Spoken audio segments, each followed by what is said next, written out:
lorsque nous allons dans l'église, nous voyons que notre Dieu, il n'est pas un Dieu, il n'est pas le Dieu d'une seule langue.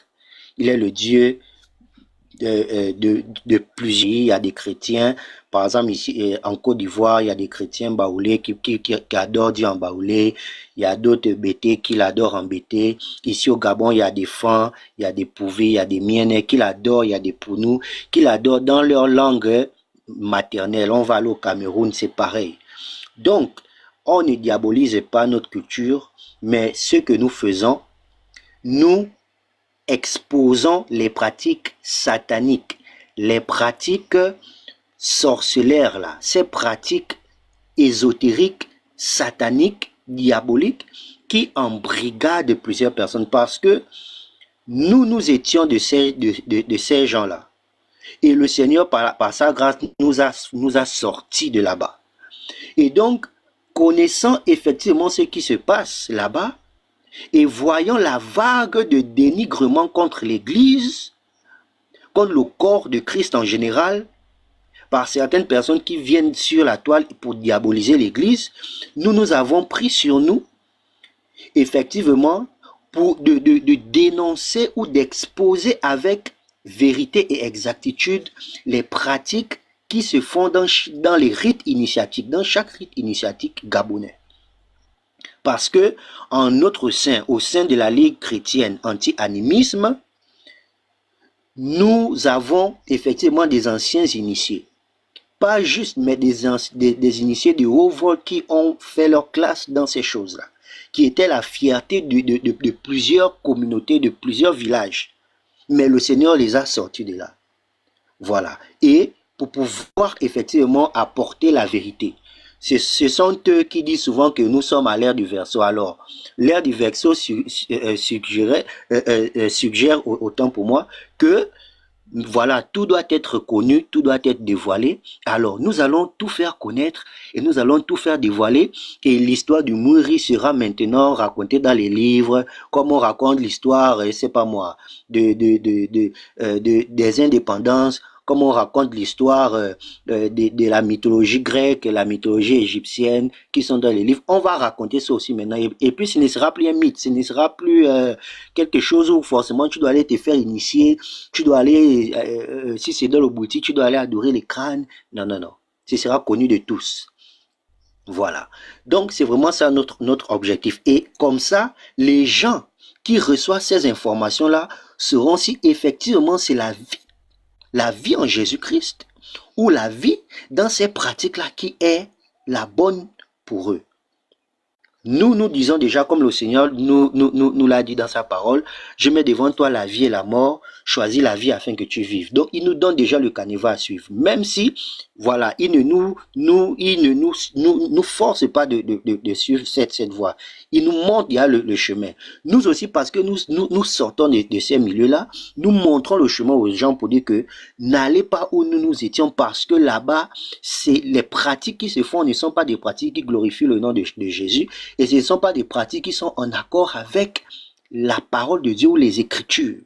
Alors, pour poursuivre effectivement, j'aimerais déjà au Gabon ici, et j'utilise, je prends effectivement, je vais dire quoi, j'utilise votre panel, Pasteur Mena, pour pouvoir souhaiter nos condoléances au Gabon ici. Depuis quelques jours, on a une situation qui bouscule un peu les foyers ou encore le pays. C'est le meurtre d'une petite fille de 12 ans qui a été sauvagement vée et qui a été jetée morte au rail, voilà, au rail, au PK12, au rail. On a trouvé cette dépouille-là et ça bouscule vraiment beaucoup le pays. Voilà, nous espérons juste que ce n'est pas l'œuvre, voilà, des crimes rituels. Nous ne l'affirmons pas, nous attendons effectivement les conclusions de l'enquête qui a été lancée par la police et les autorités afin de bien nous positionner. Mais déjà, nous présentons nos condoléances à la famille, voilà, la famille de cette petite qui s'appelle Esther, qui s'appelait effectivement Esther. Donc, lorsque je l'ai dit, je crois que le décor est planté. Le pasteur Raphaël est là, le frère Sion Godlion est là, et je crois que nous pouvons effectivement aller dans le vif du sujet. Donc, si le pasteur Raphaël est prêt, voilà, il pourra faire signe. Si Sion ou Godlion veulent d'abord dire quelque chose, ils pourront parler. Voilà, donc que Dieu vous bénisse. J'encourage tout un chacun à tapoter massivement et à partager. Que Dieu vous bénisse. Sinon, tu veux aller ou je vais avant le pasteur? Oui, je vais aller. Je vais abonder dans le sens de l'évangéliste Aristide. Soyez bénis encore tous, frères et sœurs dans le Seigneur, et même ceux-là qui ne l'adorent pas. Voilà, notre Dieu est un puissant Dieu qui fait lui et son soleil sur les bons et sur les mauvais, sur les méchants. Abonder dans le sens de l'évangéliste Aristide, notre but n'est pas de dénigrer qui que ce soit ou d'insulter qui que ce soit, ou encore de montrer que nous avons une certaine forme de science infuse. C'est pas notre but. Notre objectif, c'est de vraiment éveiller les consciences, de faire comprendre aux gens que le retour dont on vous parle, voici les vérités et les réalités qui se cachent dans ce retour-là. Nous ne nions pas que nous avons une culture. Nous ne nions pas que nous avons des coutumes traditionnelles. Mais ce que nous ne comprenons pas ou ce que nous ne voulons pas, c'est que les endroits que nous avons fréquentés, les choses que nous avons vues et les choses que nous avons expérimentées, en étant dans ces sources-là dans lesquelles nous sommes sortis, nous ne voulons pas que d'autres personnes puissent rentrer là-bas en étant ignorants. Nous voulons exposer, en fait, les faits de ces choses-là pour que les gens comprennent les profondeurs qui se passent, pour que les gens comprennent qu'en réalité, ils n'adorent pas véritablement Dieu, pour que les gens comprennent la différence entre le Dieu qu'ils adorent là et le véritable Dieu dont on parle, pour que les gens comprennent qu'il n'y ait pas d'amalgame dans leur intelligence, qu'on ne les trouble pas, qu'on ne les attire pas comme des proies, voilà, pour les égorger, qu'ils comprennent qu'ils n'ont pas besoin de ces choses-là, ils n'ont pas besoin de rentrer là-bas. Nous sommes nombreux qui avons flirté avec ce monde, qui avons eu des parents, des frères, des connaissances qui ont vécu dans ce monde-là ésotérique, voilà en ce qui concerne l'animisme, et qui sont sortis. Et le retour qu'on reçoit souvent, il est souvent négatif. Il y a des témoignages que vous allez peut-être écouter en bref ici. Ça va vous glacer le dos de ces pratiques animistes-là qui ont embrigadé la vie de beaucoup de personnes. Et ceci ne se passe pas seulement au Gabon. Cela se passe aussi à l'extérieur, dans tous les autres pays de l'Afrique. C'est monnaie courante, et même en Europe. Et nous lançons aussi ce cri d'alerte que vraiment que ce combat, après cette intervention aujourd'hui et peut-être les prochaines aussi, que vraiment que chaque personne qui a eu à flirter avec ce monde et qui est sorti par la grâce de notre Seigneur, puisse se faire aussi sa part en témoignant de ce qui se trouve, ce qui se passe dans ces milieux-là, et en exhortant aussi les frères et les sœurs à ne pas se retrouver là-bas, à ne pas croiser le chemin de ces gens-là. Parce que je vous assure que eux-mêmes, ces gens-là, beaucoup sont ignorants de ce dans quoi ils sont assis. Ils sont ignorants de ce dans quoi ils sont assis, des choses qu'ils trimballent, des dieux qu'ils protègent, alors que c'est le Dieu qui doit le protéger, mais ce sont eux qui protègent les dieux. Ce sont eux qui cachent les dieux. Ce sont eux qui ornent les maisons des dieux, alors que c'est le Dieu qui doit orner ta maison, c'est le Dieu qui doit te cacher, c'est le Dieu qui doit te projeter. Donc nous sommes là pour faire étalage de toutes ces vérités-là, expliquer en profondeur ce qu'il en est, mais non pour fustiger les gens. Donc je vais par la suite, je vais introduire encore les prochains qui vont abonder dans ce sens. Soyez tous bénis et vraiment soyez attentifs à tout ce qui va se faire. Soyez attentifs à tout ce qui va se faire. C'est des moments très importants parce que ce sont des moments où il y a des vérités qui sortent, qui dérangent parfois, mais qui sont pour la délivrance d'un cœur. Voilà. Le Seigneur n'a pas besoin de population immense, mais qu'un cœur simplement reconnaisse là où il est et puisse accepter de pouvoir changer de chemin. Et voilà, ouvrir son cœur et voilà, faire une introspection, faire aussi le parallèle, peser aussi le pour et le contre entre ce que nous sommes en train de dire et essayer aussi d'aller expérimenter. C'est dans cette optique-là que nous sommes venus aussi ici. Soyez tous bénis.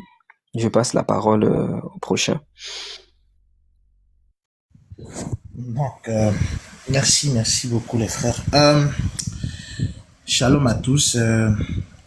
Je prends la parole très rapidement avant qu'on puisse passer la parole au serviteur de Dieu, Raphaël. Donc, sincèrement, je vous demande d'attacher vos ceintures parce que ça va vraiment aller très vite. Ça va aller très vite et ça va être tellement surprenant. Déjà, je vous invite à sécuriser le live. Je ne vais pas dire les mots pour qu'on ne soit pas strike. Sécurisons le live parce que les réalités, les vérités que vous allez entendre ne seront pas des moindres. Ça va être fort. Je demande que vous ayez aussi un peu de courage d'accepter tout ce qui va venir parce que vous serez choqués. Mais notre but, comme les autres l'ont si bien dit, n'est pas de venir en clash, d'accord? Nous qui sommes africains, nous refusons, d'accord? Nous refusons de nous asseoir et de regarder les gens de l'extérieur venir nous enseigner ce que nous vivons chez nous. Quand on nous rappelle aux cultures et que des gens qui sont nés à l'extérieur, qui n'ont jamais touché à ces choses, vous voyez, prônent ce genre d'activité, ils ne savent même pas l'ampleur ni la profondeur des choses auxquelles ils nous appellent. Et c'est triste parce que la Bible dit que mon peuple périt faute de connaissance. Et c'est ça le problème. Vous allez voir, la plupart des jeunes chrétiens qui sont peut-être vacillants ou qui ne connaissent pas, qui sont mal nourris spirituellement ou qui viennent à peine d'entrer, on leur présente une façade. Non, il n'y a rien, c'est juste la culture. Comme si en fait la culture empêchait d'être un enfant de Dieu ou d'être né de nouveau. Et en fait, ils leur disent non, pourquoi est-ce que tu dois suivre tout ça? Non, tu as tes pratiques à toi que tu pratiques dans ton pays, dans ton pays ou dans ton village. Viens, retournons aux sources. Et c'est la façade en fait. On leur explique, on leur montre un monde édulcoré, on leur vend un rêve. Et ces gens-là finissent par se retrouver dans des trucs auxquels ils ne peuvent plus sortir. Bientôt, vous allez voir, le pasteur va vous l'expliquer. C'est carrément des sociétés secrètes parce que une fois qu'on rentre, on ne sort plus. C'est-à-dire quand on arrive à un niveau, vous ne pouvez plus sortir ou vous allez y passer. C'est de là à trépas. C'est-à-dire, si vous arrivez à un certain niveau, très cher, vous ne pouvez plus sortir sans frais. Et c'est comme ça. Et c'est ça. Jean 10 dit, le voleur ne vient que pour voler et détruire. Et la Bible nous dit que le diable, c'est lui qui est le père du mensonge, c'est lui le voleur, c'est lui qui vient pour tuer et détruire. Alors, nous vous invitons à écouter, partager et surtout, vous aussi, partagez le peu que vous aurez entendu aujourd'hui pour servir de blocage à ces âmes fragiles-là qui se retrouvent là-bas. Et ceux qui sont coincés, nous vous appelons à reconsidérer vos voies aujourd'hui. Parce que Christ a toujours sa main tendue vers vous, il vous appelle à lui. Mais les frères, je vous demande sincèrement, le peu que vous écouterez aujourd'hui sera vraiment fort. Ayez du courage, sécurisez le live. Gloire à Dieu, gloire au Seigneur.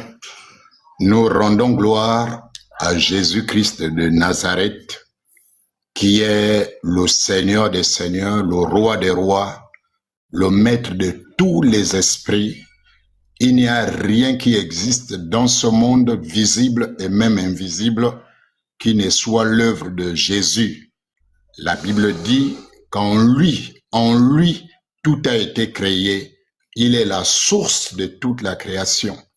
Par lui, tout a été fait. Il est l'agent, l'auteur, l'artisan de la création. Et pour lui, tout a été fait. Il est le bénéficiaire de toute la gloire qui se dégage de l'œuvre de ses propres mains. En son nom, nous bénissons tous les Africains, nous bénissons tous les frères et sœurs du Gabon, de l'Afrique et du monde entier. Aujourd'hui, nous prenons la parole, bien-aimés, c'est déjà un honneur. C'est déjà un honneur pour nous, la Ligue chrétienne anti-animiste du Gabon, parce que nous espérons que par la grâce de Dieu, il naîtra certainement dans d'autres pays bientôt des ligues anti-animisme pour continuer et pousser le diable complètement jusqu'au fond des abîmes. Pasteur Ménard et tous les autres frères, merci. Merci au pasteur Ménard, merci aux frères Béni, Unique Boy, Petit Marteau, Yoshua, tous ces frères-là, le frère Simon, tous ces bien-aimés qui, par votre ministère, avaient ouvert les yeux à beaucoup d'entre nous qui vous suivons, parfois dans le silence, mais on a appris de vous beaucoup de choses et on continue d'apprendre. Aujourd'hui, vous êtes une référence. Aujourd'hui, le groupe des apologètes dont vous êtes l'un des responsables est une fierté pour l'Afrique. C'est une fierté pour le christianisme francophone. Parce que grâce à vous, aujourd'hui, l'Afrique, les chrétiens peuvent lever la tête et regarder les kémites dans les yeux et leur dire, vous êtes des menteurs. Vous êtes aussi semblables que votre père, le diable. Alors, pasteur, voyez-vous, aujourd'hui, Dieu nous a fait grâce de découvrir un secret. Celui des kémites, c'est que ils se présentent à vous sous l'appellation des kémites, mais ils ne vous disent jamais à quel rite initiatique ils sont adeptes. Vous voyez, c'est un piège. Ils confondent tout. Il faut que tout le monde sache. Au moment où nous allons parler d'un rite, le rite que nous allons vous présenter est un rite qui est scellé du sceau. C'est interdit d'en parler. Lorsque vous ouvrez votre bouche et vous déclinez un seul mot qui concerne ce rite, votre tête est mise à prix, vous devez être exécuté. Ça, c'est la vérité de ce rite que nous allons dévoiler, que nous allons présenter aujourd'hui. Quiconque a parlé de ce rite a été, vous comprenez, a été complètement éliminé, anéanti. Donc, quand les kémites arrivent à vous, ils vous parlent comme si vraiment le retour aux sources, c'était quelque chose qu'ils maîtrisaient. Entre-temps, ils ne maîtrisent absolument rien. Ou alors, pour ceux qui maîtrisent, ce sont des choses qui font honte à parler en réalité. Qu'ils cachent. Ils vous disent non, venez d'abord aux sources. Mais on vient où? Non, initiez-vous d'abord et à l'intérieur, on va vous dire. Exactement le principe du piège à rat. Vous rentrez, une fois la table s'est refermée derrière vous, vous êtes condamné à vie. Vous ne pouvez plus vous en sortir. Et donc, aujourd'hui, pour tous ceux qui nous écoutent, tous les frères, quand un kémite viendra au débat, soyez gentils, demandez-lui de décliner d'abord la religion à laquelle il appartient. Il appartient à quelle religion traditionnelle? Nous, au Gabon, on a le Mouiri, c'est des religions. Ils mentent que ce sont des spiritualités, ce sont des religions. Toute spiritualité se construit dans une forme de religion. Donc, c'est des menteurs. Donc, nous, on a le Mouiri, on a le Ndjobi, on a le Bouiti, on a le Lisumba, on a beaucoup de choses. On a le Nzembe pour les femmes, on a Onkila, on a tous ces groupements spirituels-là qui permettent aux gens de rentrer en contact avec ce qu'ils appellent le divin ou le surnaturel. Et c'est ça l'expression de la religion. Donc, désormais, il n'est plus question que quelqu'un vienne vous dire qu'il est kémite et qu'il ne vous dit pas à quoi il est attaché. Désormais, nous, au Gabon, la Ligue antichrétienne, quand tu dis que tu es kémite, tu nous déclines ta religion et nous, le lendemain, on fait le live sur ta religion. Donc, on te demande, tu es quoi? Tu es bouddhiste? D'accord. Et puis le lendemain, on fait le live sur le bouddhi pour expliquer au peuple les profondeurs du bouddhi. Et désormais, ils nous fuient, ils sont en train de fuir. Donc, ça, c'était en introduction. Rappelez-le donc au Gabon, quiconque parle de ces choses est éliminé. Et tout de suite après, nous allons vous montrer une note qui circule sur les réseaux où ils ont mis ma tête à prix. où ils demandent à leurs éléments de rechercher mon domicile, de me trouver et de savoir là où j'habite, et ils viendraient directement me rendre visite à la maison. Et en tant qu'ancien de la boîte, ce langage est clair. On sait qu'ils sont en train de me chercher pour exécution, pour avoir eu la maladresse, selon eux, de parler de ce rite. Donc, ceux qui nous écoutent, mesdames et messieurs, c'est du sérieux. Ça va sembler simple à dire, mais personne n'a jamais dit ce que nous disons ouvertement dans ce pays.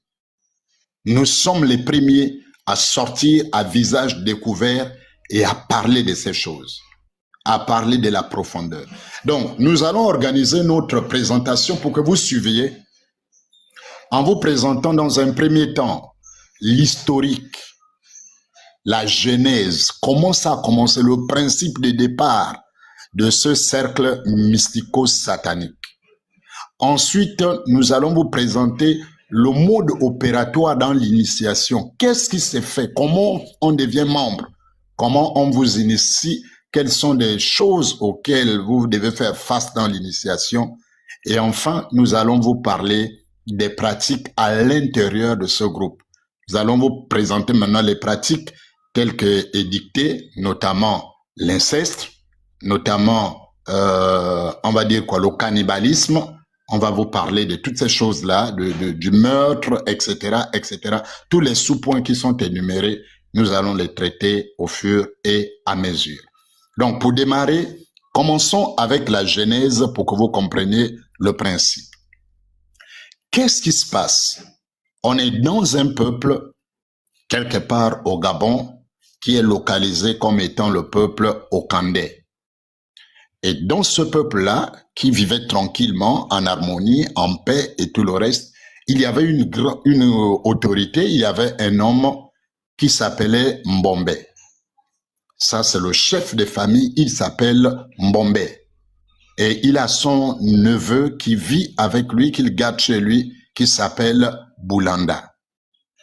Boulanda est le neveu de Mbombe. Et Mbombe a une belle épouse. Il a une très jeune femme qui est belle, etc. Et ils vivent donc en communauté. Mbombe est certainement polygame et tout le reste. Un jour, Mbombe part en voyage et il laisse derrière lui sa femme. Et le jeune homme, qui est son neveu, va commettre l'irréparable.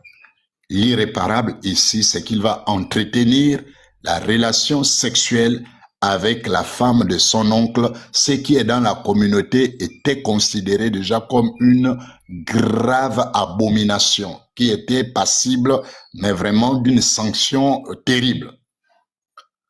Alors, lorsque le jeune homme commet cet impair-là, il se rend compte, il prend peur. Il prend peur, il connaît le pouvoir de son oncle, il connaît la dangerosité de son oncle, il connaît les lois sociales, il connaît à quoi il va être exposé. Alors, il va décider de prendre la fuite pour échapper, n'est-ce pas, au châtiment. Et dans sa fuite, il va aller progressivement du lieu le plus proche du domicile au plus éloigné. Et vous comprendrez, lorsqu'on va toucher à la mystique de la chose, on vous expliquera chaque point d'escale de cet homme. Et donc, il va se cacher d'abord derrière la poubelle, dans la poubelle. Au village, chaque famille a sa propre poubelle derrière la maison pour ceux qui sont des purs Africains qui vivent au village.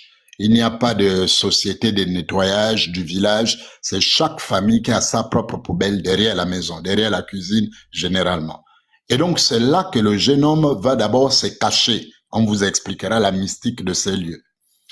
Ensuite, il se rend compte que la cachette n'est pas très sécurisée parce que les gens viendront jeter des ordures, forcément ils le verront et il sera rattrapé. Il part de la poubelle, il va se cacher derrière les toilettes traditionnelles. Rien à voir avec le beau monde d'aujourd'hui, avec des chasses d'eau, etc. Ce sont des latrines au village, vous comprenez à quoi ça ressemble. Et donc, il se cache là. Il comprend aussi que c'est dangereux parce qu'à un moment ou un autre, quelqu'un aura besoin, il viendra aux toilettes. On me verra, on va me rattraper. Et ensuite, il va sous un palmier. Du palmier, c'est la même chose. Ils auront besoin de noix de palme. Un jour, ils viendront me trouver et il part du palmier pour la forêt. Lorsqu'il va en forêt, il va commencer à vivre désormais comme, voilà, il est coupé de tout, il ne peut plus s'entretenir, il a des cheveux qui poussent. À peu près la malédiction de Nebuchadnezzar décrite dans la Bible va lui arriver. Il va devenir comme une bête sauvage. Il va commencer à manger tout cru, les fruits, les légumes, tout ce qu'il peut trouver, la viande qu'il peut attraper, les animaux qu'il peut manger cru, les poissons, etc. Et donc, il se métamorphose sous le coup de la malédiction et de cette condition difficile-là. Il va se métamorphoser, il devient comme un être semi-humain, semi-animal, vraiment à l'image de ce qui est décrit dans la Bible au sujet de Nebuchadnezzar. Alors, il va trouver un étang d'eau, voilà, il va trouver un étang d'eau et à côté de cet étang, il y a un trou. Il y a donc ce qu'on va appeler ici une grotte. Et donc, ça devient son domicile. Là, au moins, il est sûr qu'il est à l'abri. Donc, il vit dedans, il attrape des poissons. Le silure, en particulier, est l'un des poissons. On va vous expliquer la mystique du silure plus tard et vous comprendrez pourquoi eux, ils ne mangent pas de silure.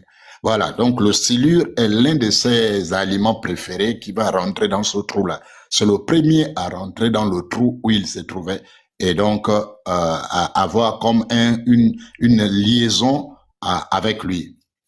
Et puis, il continue à vivre là-dedans, il sort, il fait la chasse, au-dessus de lui sur un arbre. Il y a un perroquet qui l'observe, on vous parlera du perroquet plus tard.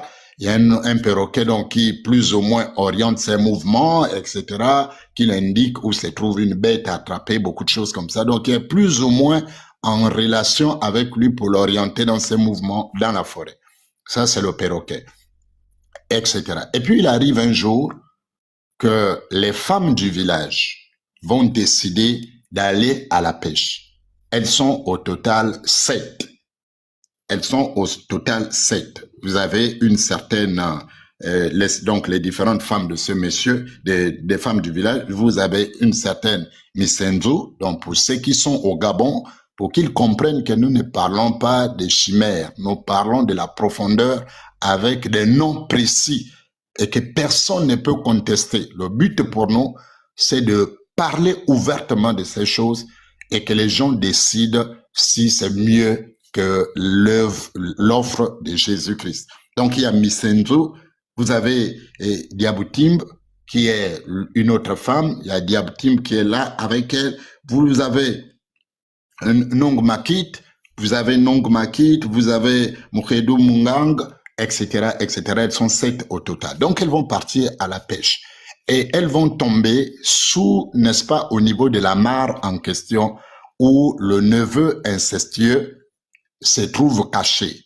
Boulanda, le neveu incestueux, devenu presque homme animal, se trouve caché. Donc, elles vont se mettre à pêcher. Au fur et à mesure qu'elles pêchent, ben voilà, la pêche au village, on met les mains dans les trous, etc., pour faire sortir les poissons. Et donc, il y a ce trou-là qui s'offre désormais à leur vue, et la première femme va mettre la main dans le trou pour évacuer tout ce qui est à l'intérieur. Parfois, c'est des serpents qui sortent, parfois, c'est des poissons. Et ce jour-là, quand elle a mis la main pour sortir ce qui était dedans, qui faisait déjà un bruit bizarre, il y avait un grognement dans ce trou-là. Et donc, elle s'imaginait que c'était certainement soit un amas de poissons ou alors un très gros poisson. Donc, quand elle met la main pour palper le neveu incestueux devenu homme animal, va infliger à cette femme sa première blessure. Donc, la blessure au niveau du bras. Donc, un seul trait. Vous comprendrez pourquoi à la fin, il y aura 3. Donc, il va faire un trait, la femme va se retrouver avec une coupure au niveau du bras. Et puis, elle est étonnée, mais qu'est-ce qui se passe? Comment ça, je me retrouve comme ça? La curiosité aidant, chacune des femmes va commencer à se dire, ben non, mais s'il y a un tel poisson dedans, il ne peut pas t'avoir blessé, et puis on va le laisser. Non, non, on doit le faire sortir. Et à tour de rôle, chaque femme va plonger sa main et va recevoir exactement la même coupure. Et c'est le premier pacte de sang, c'est la première alliance de sang entre cette créature qu'elles n'ont pas encore vue et cette femme. Donc le sang a commencé à couler. Alors, avec cette marque de sang, les femmes sont déterminées et elles vont entonner des chants qui seraient des invocations qu'on utilise encore jusqu'à aujourd'hui. Numbesele Namakeka. Ça, c'est le chant. Tous les mouristes ne diront pas le contraire. Numbesele Namakeka. Numbesele Namakeka. Numbesele Namakeka. Voilà le chant que les femmes ont entonné pour faire sortir cette bête-là, cette chose-là de ce trou. Alors, elles vont réussir. Il va y avoir donc comme un contact avec ces femmes-là et les femmes vont la faire sortir. Elles découvrent que c'est quelque chose d'assez hideux, c'est quelque chose de bizarre. Mais qu'est-ce que c'est? Elles ne savent pas ce que c'est. La chose grogne, la chose fait des cris bizarres, la chose est vraiment, etc. Et elles vont décider de la mener au village pour montrer aux hommes, au moins la mener au village. Donc, ils vont continuer à faire à chanter et elles vont amener la chose.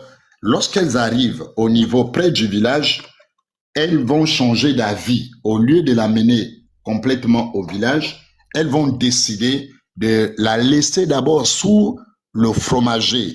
Gardez le nom, le fromager, l'arbre, le fromager. Ils vont laisser sous un fromager en entendant les venir s'occuper de leur mari et ensuite repartir, voir réellement, étudier, comprendre la chose.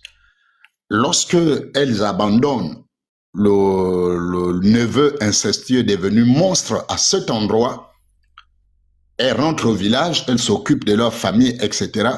Les hommes qui étaient réunis dans le hangar vont bientôt entendre ce que les femmes ont entendu, donc le bruit du monstre en question. Donc il appelle, il grogne, il fait le son du crocodile, etc. Et en même temps, il appelle les femmes par leur nom. Misenjo, Musenjo. Et les hommes se rendent compte que y a quelque chose qui ne va pas. Les femmes sont toutes rentrées du village. Mais qu'est-ce qui peut bien appeler nos femmes par leur nom? Qu'est-ce qui peut appeler nos femmes par leur nom et qui fait un tel bruit qu'on n'a jamais entendu? C'est quoi? Et donc les hommes vont prendre la décision de s'armer et d'aller vers la chose. Pendant que les femmes sont à la cuisine, eux, ils vont bifurquer derrière les maisons, ils vont aller dans la direction d'où sortent ces rugissements et ces bruits. Et lorsqu'ils arrivent au niveau du fromager, effectivement, ils découvrent le monstre en question qui n'est que le neveu incestueux devenu ainsi par la malédiction et certainement les conditions de vie difficiles. Ils vont alors décider de soulever le monstre et de l'amener au corps de garde au village. En passant toujours derrière les maisons, le corps de garde avait été construit de sorte que la devanture donne sur la cour principale du village et l'arrière donne sur la forêt. Alors, ils vont passer par la forêt avec le neveu en question, le monstre en question, le Mouiri, c'est lui qui va être appelé le Mouiri, qui est en réalité Boulanda. Alors, ils vont passer par derrière, ils vont percer un trou dans le mur du hangar. Cette porte-là n'existait pas. Désormais, dans tous les hangars et les mbanja, vous trouvez cette porte. À l'époque, ça n'existait pas. C'est pour faire entrer ce monstre dans le hangar que cette porte a été créée pour ne pas que les femmes remarquent qu'ils avaient déplacé leur trésor ou leur trouvaille. Donc, ils rentrent avec la chose dans le hangar et immédiatement, ils vont construire une muraille, une barrière de feuilles de bananier qu'on appelle l'Unzanga. L'Unzanga, c'est la barrière qui sépare, n'est-ce pas, les profanes d'avec les initiés qui sont dans le hangar. Et c'est la même barrière qu'on construit dans la forêt lorsqu'il est question de l'initiation. Donc, ils vont construire ce Nzanga-là rapidement et ce qui barre désormais la vue, personne ne peut voir ce qui se passe à l'intérieur. Et ils vont commencer à avoir des échanges avec cette bête. Des échanges vont être établis avec ce monstre, etc. Et pour nourrir le monstre, parce que le monstre a faim, ça fait un bon bout de temps qu'il est avec eux, pour le nourrir, ils vont lui donner un aliment particulier. Et la signification viendra. Ils vont aller couper un tronc de bananier. Ils coupent un tronc de bananier et ils donnent au monstre. Et le monstre dévore le tronc de bananier en entier. Il le termine sur place. Alors, il cherche un autre sacrifice à faire. Donc, ils vont maintenant prendre un chien. Donc, on passe du tronc de bananier à un chien. Ils vont lui donner le chien. Le monstre mange le chien. Il le finit sur place. Ils réfléchissent encore sur autre chose à lui offrir. Donc là, ici, on est dans le processus des sacrifices, en principe, dans la spiritualité. Mais on va avancer. Ils vont aller en forêt chercher la panthère. Ici, au Gabon, le roi de la forêt n'est jamais le lion. Parce que les lions vivent en principe dans les savanes. Le roi de la forêt au Gabon et en principe dans notre sous-région, c'est beaucoup plus la panthère. Bon, la reine, mais bon, on va dire le roi juste par abus, mais comme c'est féminin, c'est la reine. Donc l'animal, le chef de la forêt, en réalité, c'est la panthère. Donc ils vont aller prendre l'autorité de la forêt qui est la panthère et ils vont donner au monstre. Le monstre va manger la panthère et finir. Alors, il va voir la graduation finale, le dernier degré de sacrifice à offrir à la bête. Ils vont chercher maintenant un être humain. Donc, l'être humain qu'ils vont chercher est spécial. Ils ne vont pas prendre une femme du village, ils ne vont pas prendre un fils du village, un enfant du village, non. Ils vont aller chercher un pygmée. Les pygmées sont des peuples autochtones de notre zone, ils vivent encore en forêt. Je crois que beaucoup de gens savent de quoi il est question. Donc, ils vont aller prendre un pygmée comme premier sacrifice humain. Bon, je sais pas comment changer des mots pour qu'on ne nous bloque pas. Voilà, donc en tout cas comme première offrande. Voilà, je vais parler d'offrande, mais vous comprendrez, quand je parle d'offrande, ça veut dire que vraiment c'est l'offrande au sens où on consomme. Voilà, on déjà la chose ou la personne. Voilà. Donc ils vont prendre cet homme-là, ce pygmée-là, et ils vont l'offrir à leur monstre qu'ils appellent le génie, qu'ils appellent l'esprit de la forêt. Et le type va consommer pour la première fois une vie humaine entière. Si hier à la rivière, avec les femmes, c'était juste quelques gouttes de sang, maintenant, au village, dans le hangar, le type vient de consommer son premier être humain entier. Et donc, face à cette réalité, les hommes du village vont décider dans le hangar, là, sur place. Ils vont comprendre que cet élément, cette chose est dangereuse. Elle est dangereuse, elle a des pouvoirs extraordinaires, elle a des choses extraordinaires, ben ils vont décider de déjà la chose. Donc, le neveu qu'on appelle Boulanda, qui est devenu l'esprit de la forêt par le fait de la malédiction, donc qui est esprit, qui est appelé génie parce qu'ils l'ont trouvé dans le trou, dans l'eau, donc le génie en question ou l'esprit de la forêt en question, c'est le neveu incestueux qu'on appelle Boulanda. Et les hommes vont décider de le dja sur place. Et donc sur place, ils vont le dja et ils vont prélever un certain nombre d'organes sur lui pour faire des cocktails, en tout cas de leur fétiche. Donc le reste va être enterré. Ça veut dire, c'est lui qu'on appelle le Mouiri originel. C'est lui qu'on appelle le Mouiri originel, l'esprit de la forêt originel, le génie originel que les femmes ont trouvé dans la mare d'eau qu'ils ont fait sortir. Cet homme animal-là, cette créature a été dja. Elle a été complètement dja. Elle a été ouverte, les organes ont été prélevés et sont utilisés ou ont été utilisés dans la confection des fétiches du village. Voilà le secret le plus grand de la chose. Voilà le secret, la révélation du secret le plus profond et le mieux gardé au monde. Le mieux gardé. Alors, qu'est-ce qui, après faire tout ça, donc les femmes ne sont pas au courant, ils ont déjà le truc, ils ont déjà prélevé ce qu'ils ont à prélever, ils ont déjà enterré le truc là où ils ont enterré les restes du truc, enterré, c'est fini. Alors, ils vont continuer à observer, ils vont voir le mouvement des femmes. Les femmes sont un peu agitées, elles sont en train de chercher leurs choses et tout le reste et tout, et ils sentent que la pression est en train de monter, alors il faut calmer la pression. Pour calmer la pression, ils vont interpeller les femmes pour dire aux femmes, ce que vous cherchez là, nous, on était en contact avec lui. On est parti, on l'a vu, mais vraiment, il nous a dit, vraiment, il était prêt à rentrer dans le village pour faire vraiment du mal, de massacrer les gens. Mais nous, on lui a dit que bon, voilà, on a trouvé des mots en tant qu'homme, vraiment, on l'a dissuadé et tout, il s'est calmé et puis il est retourné en forêt. Mais il a dit que de temps en temps, bon, quand nous, on aura besoin de lui pour les conseils, pour ceci, il viendra nous aider pour régler un certain nombre de choses. Mais à vous les femmes, il nous a dit que le jour qu'il va croiser une femme, tu es une femme, le jour où il va te croiser, tu es morte.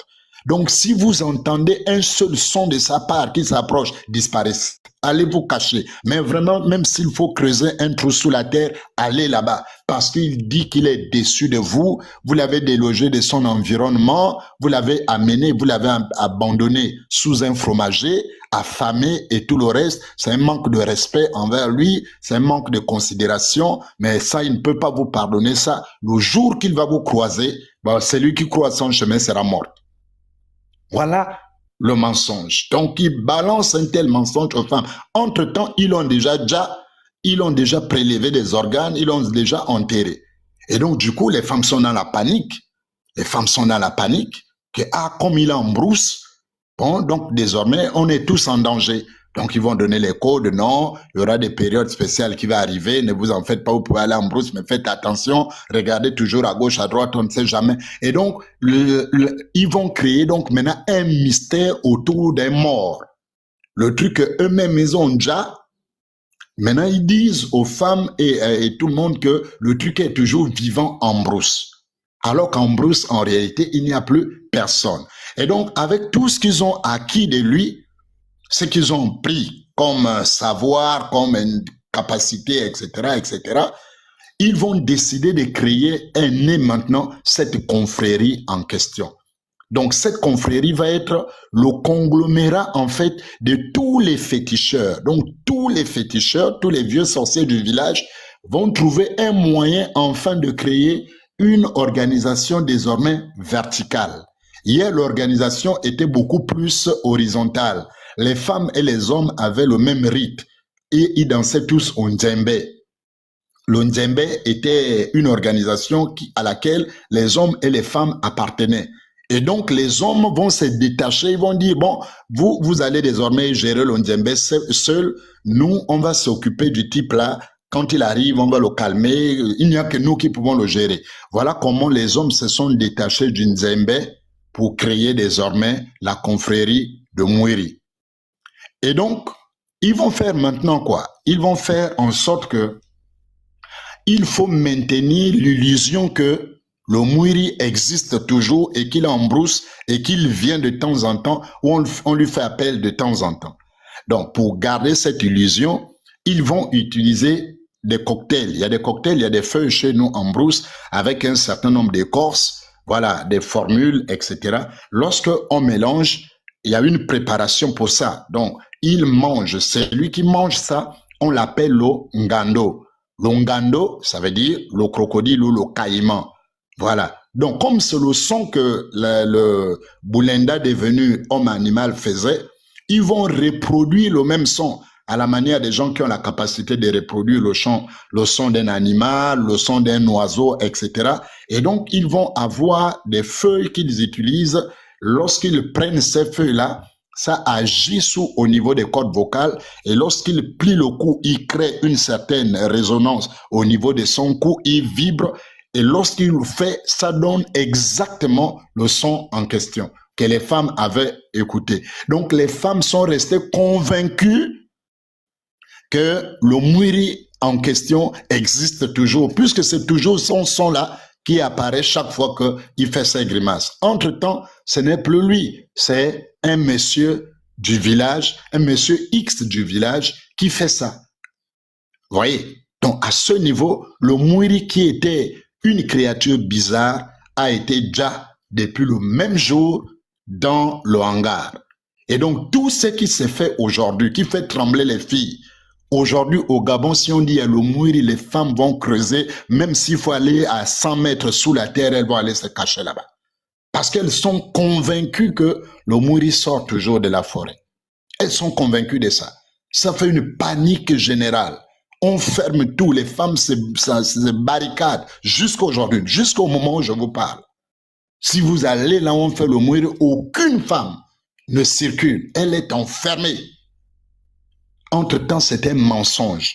C'est le vieux Mundunga du quartier, le vieux Makoso, le vieux Otendo. C'est un vieux du quartier, un vieux du village qui mange les feuilles et qui fait simplement ce jeu-là. Et comme ils sont devenus des sorciers, ils vont se partager les rôles.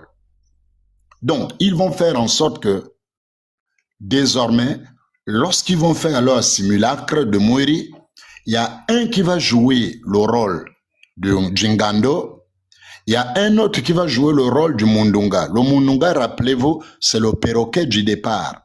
Le perroquet en question qui orientait le Mwiri ou qui accompagne le Mwiri dans sa marche.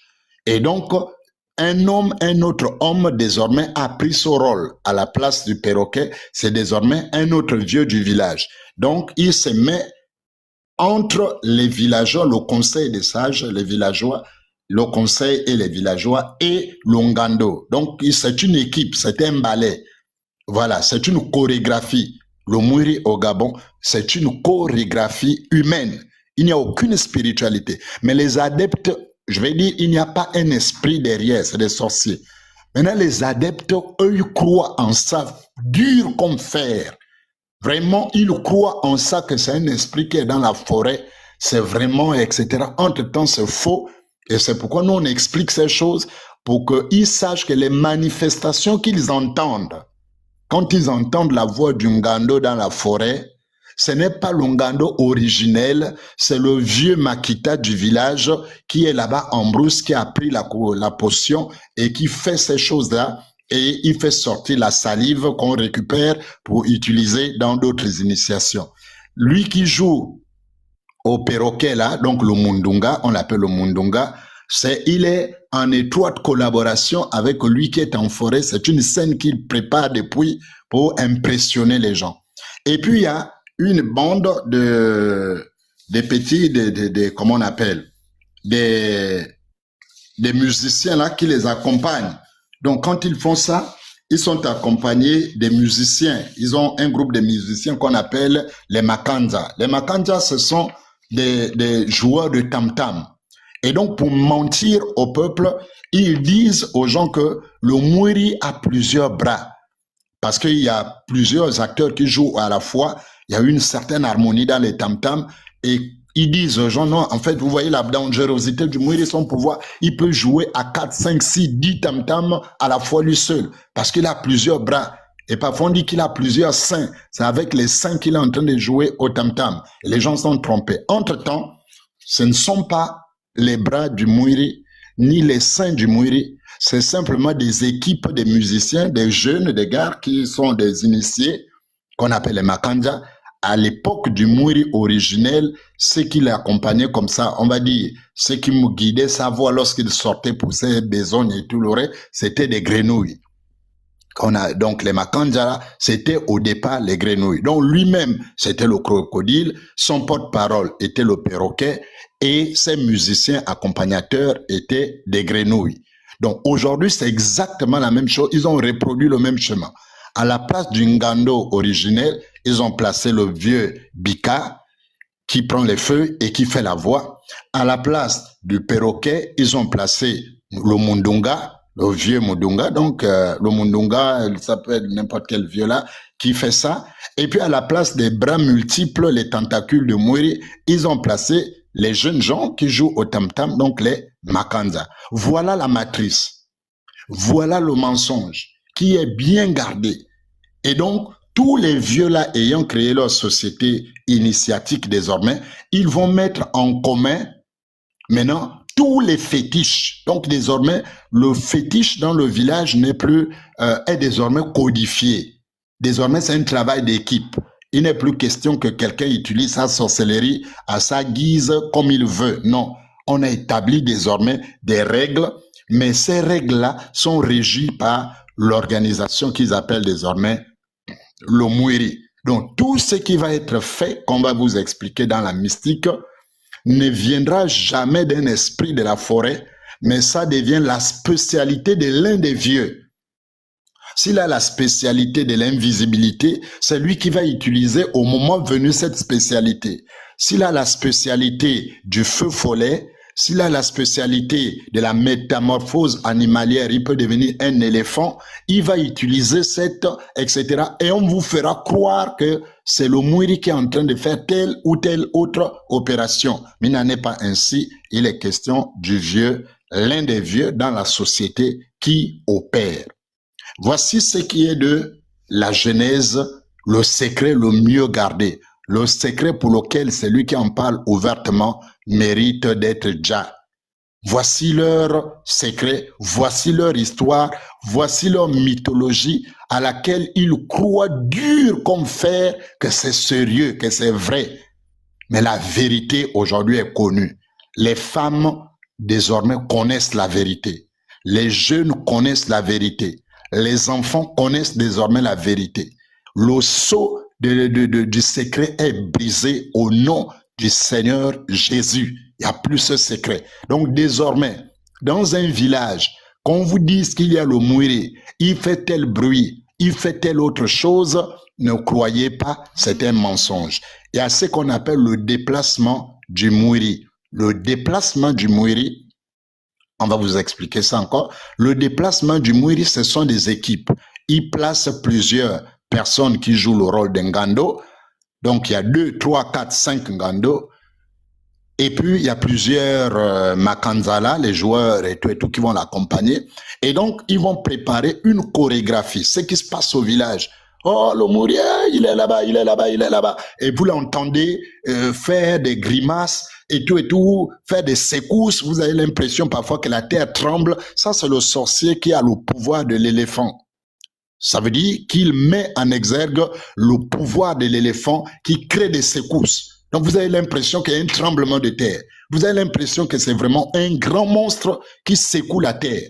Mais absolument rien. C'est un sorcier qui a le fétiche de l'éléphant. Donc, il bouscule et etc. S'il veut faire comme un vent ou bousculer des choses, c'est celui qui a le fétiche du vent. Il va vous créer quelque chose qui est comme une tempête quelque part. Et puis, vous avez des arbres qui bougent, etc. Tout un tas de choses. C'est vraiment une matrice. Frère, c'est une matrice bien huilée et qui est transmise de génération en génération. C'est la conservation d'un pouvoir de sorcellerie et c'est la base de la plupart des rites initiatiques. Celui qui est initié au Mwiri a accès à tous les autres rites. Presque, il a accès à tout. L'un des rites les plus connus au Gabon, c'est le Bouiti. Vous avez déjà certainement entendu parler du Bouiti. On reviendra ici quand vous nous permettrez de le faire. On reviendra ici exposé sur le Bouiti un jour. Vous ne pouvez pas évoluer dans le Bouiti si vous n'êtes pas à la base initié au Mwiri. Et donc, ils font des équipes comme ça. Ils se déplacent. En fait, personne ne se déplace. C'est l'équipe A qui est posée dans un endroit. S'ils veulent vous faire la démonstration en montrant que le Mwiri peut agir à la fois dans un point A, dans un point B, dans un point C, dans un point D, alors ils vont préparer cet itinéraire-là en plaçant déjà 4 équipes avec les mêmes aptitudes. Ça veut dire les musiciens qui ont la même capacité et puis les Ngando qui ont le même art, puisque ça s'apprend. Donc c'est une école, ça s'apprend. Et donc, quand celui du point A déclenche, il finit de faire, 15 secondes plus tard, c'est le point B qui enchaîne et on vous dit, ah, voici, c'est déplacé. Il est déjà là-bas au point B. Mais vous ne pouvez pas vous imaginer, ça vous impressionne. Vous dites oui, effectivement, c'est un esprit. Parce que si un humain ne peut pas partir du point A au point B en moins de quand même d'une minute, c'est pas possible. Ça c'est clair que c'est un esprit. Ça veut dire même si vous étiez incrédule, vous étiez venu dans ce village-là, quand vous vivez une telle expérience, vous laissez convaincre quand même. Vous dites, oui, honnêtement, j'étais incrédule, je ne croyais pas, mais tel que les choses se passent là, il y a quand même quelque chose derrière. Vous voyez, ça vous convainc tout de suite, vous changez d'avis. Entre-temps, il n'y a rien derrière, c'est la matrix, c'est l'équipe A qui a fini, l'équipe B a pris le relais 15 secondes après, l'équipe C a pris le relais, et vous avez l'impression que c'est la même chose qui se déplace. Ça, c'est ce qu'on appelle le déplacement du Mwiri. Voilà comment il se passe. Donc, je crois que je vais m'arrêter là pour la genèse. Ça, c'est pour la genèse. Abordons maintenant la question de l'initiation. Comment ça se passe? Qu'est-ce qui se fait? Qu'est-ce qu'on fait dans l'initiation? Les grandes étapes. Dans l'initiation, puisque le village tout entier, de génération en génération, est enseigné et maintenu dans la peur de l'esprit Mwiri qui n'existe pas, qui n'est que le conglomérat des sorciers, on vous dira là où il se retrouve et vous comprendrez les noms que certains prennent, certains activistes animistes prennent. Quand vous les entendez, ça fait beau sur les plateaux, ça fait, voilà, ça attire, mais c'est des codes mystiques. Parce que dedans, on vous apprend aussi à codifier votre discours. Voilà. Donc, on va vous expliquer les noms de certains activistes et vous allez vous rendre compte que Logar, en réalité, fait une réclamation mystique. Mais on ne sait pas s'il a les épaules pour supporter ça parce que les vieux n'aiment pas le banditisme comme ça. Voilà. Donc, puisque vous êtes préparés depuis des années, que l'esprit là existe, alors chaque année, il y a des vagues d'initiation. Dans les vagues d'initiation là, dans l'ancien temps, il y avait des choses abominables, horribles qui se passaient, mais allons progressivement. Donc, dans l'ancien temps, où disons l'initiation, on vous prépare au village, il y a une cérémonie, on vous prépare, on met le village en haleine, et puis on prépare les mbuna. Les mbuna, ce sont les futurs initiés, voilà, les néophytes. Dans la préparation du mbuna, au village même, avant d'aller en brousse, on l'expose à une expérience dangereuse, pasteur. On lui demande d'insulter copieusement son père et sa mère. Donc, vous comprenez que l'impolitesse de certains activistes n'est pas un fait de hasard. C'est le résultat d'un travail fait quelque part. Et donc, tu regardes ta mère dans les yeux et tu te tapes le luxe de décrire son sexe, comment tu l'imagines. Tu lui insultes ses parties intimes, mais tu dois trouver les mots les plus vulgaires, les plus virulents, mais vraiment les plus sales possibles. Tu fais de même à ton père, tu fais de même à ton oncle. En fait, quiconque, tout est né que tu croises dans cette période-là, tu as le droit. Ça peut durer 1 semaine, ça peut durer 2 semaines, ça peut durer même 3 semaines. Au village, au vu, au su de tous. Tu ne parles pas à ta mère dans le dos, tu ne parles pas à ton père dans le dos. C'est en face que tu l'insultes, que tu parles de tout ce qui est de lui. C'est en face. Tu dois faire la sauvagerie la plus, mais vraiment monstrueuse à l'égard de tes parents. Donc, c'est ça, on vous prépare à ça. Beaucoup de choses, etc. Et puis le jour J arrive, on vous amène en brousse pour l'initiation. Et vous êtes préparés à aller rencontrer le Mwiri. Enfin, ce rêve-là va se réaliser puisque tu es profane, tu n'as jamais, tu sais, tu as déjà vu ces manifestations dans le village, tu sais qu'il existe, et donc enfin, tu vas aller le rencontrer. Donc tout le monde est curieux d'aller le rencontrer. Et donc on vous amène en forêt, et puis vous êtes accueillis par un traumatisme impensable, inimaginable. Les initiés qui sont là-bas forment une haie d'honneur et chacun est armé à la mesure du possible pour vous filer ce qu'on appelle la casse. Il va vous filer la bastille. Tu es bastonné à la manière que tu n'as jamais, tes parents t'ont jamais frappé de cette manière.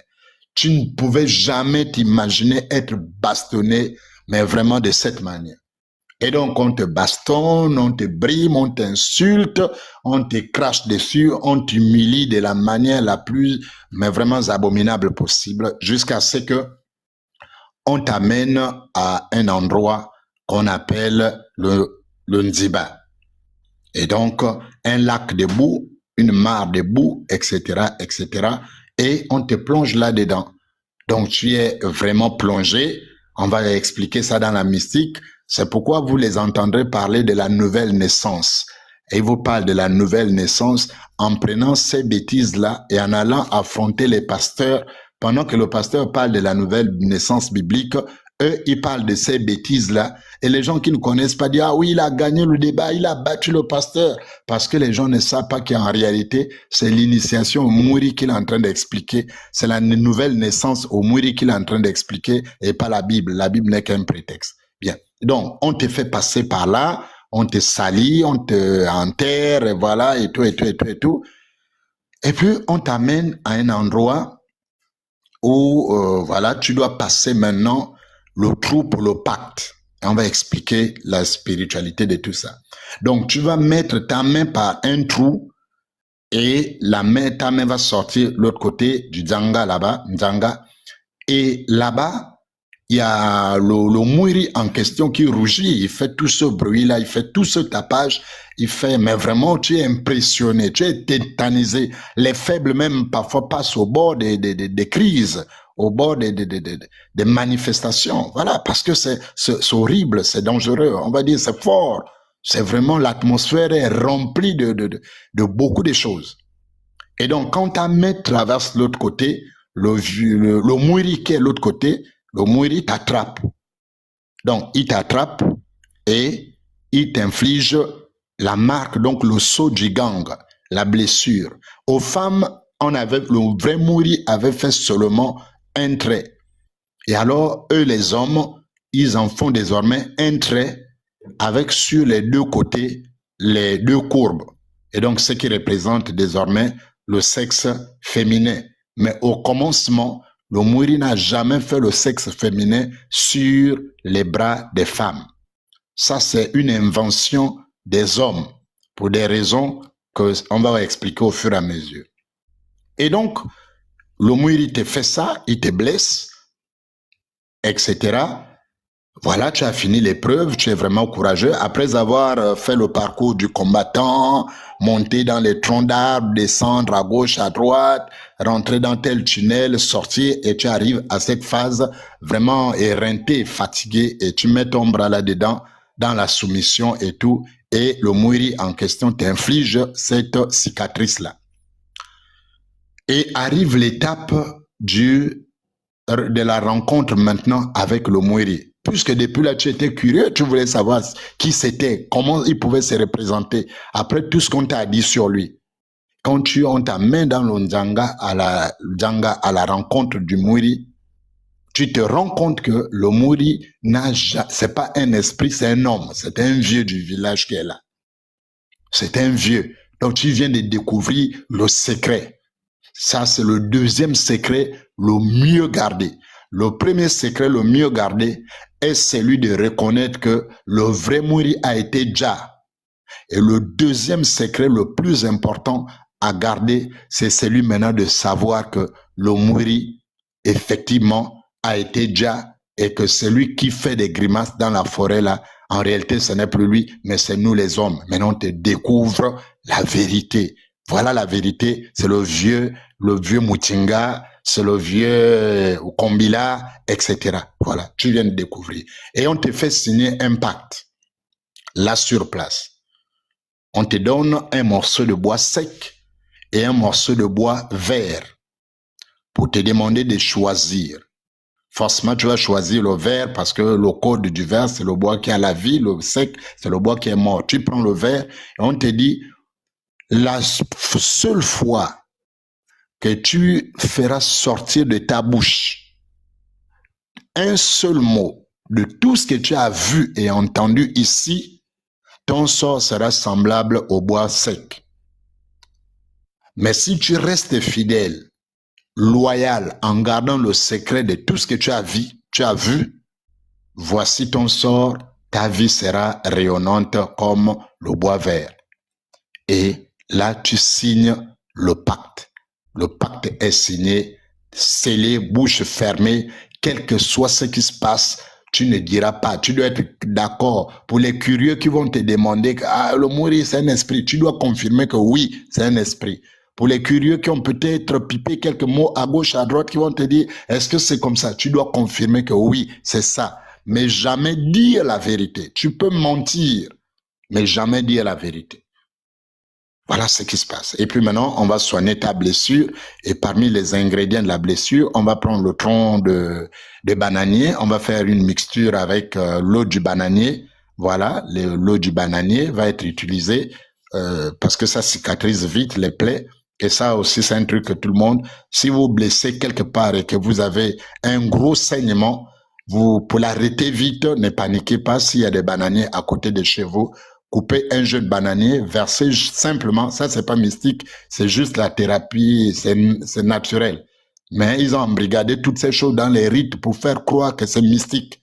Vous blessez, vous voulez arrêter le saignement rapidement avant d'aller à l'hôpital, coupez simplement un jeune bananier, versez le liquide là, c'est de l'alcool, ça va arrêter le sang immédiatement, ça va anesthésier la plaie et ça va arrêter le sang, vous avez donc tout le temps d'aller vous faire soigner à l'hôpital rapidement. Voilà, des choses banales et que eux ils ont enfermé dans la sorcellerie, vous voyez?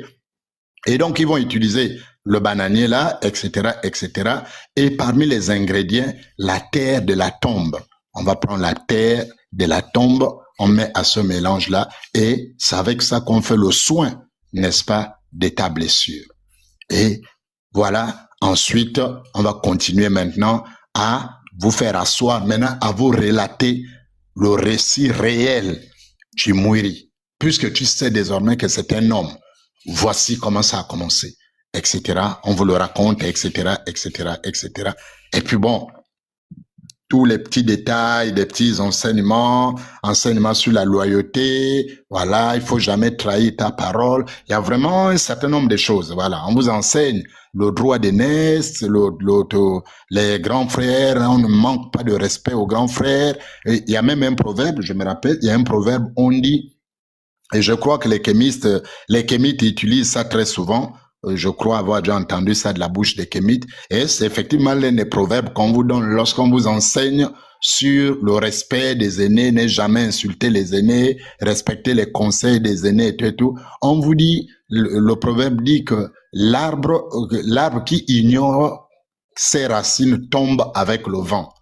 Voilà, l'arbre qui ignore ses racines tombe avec le vent.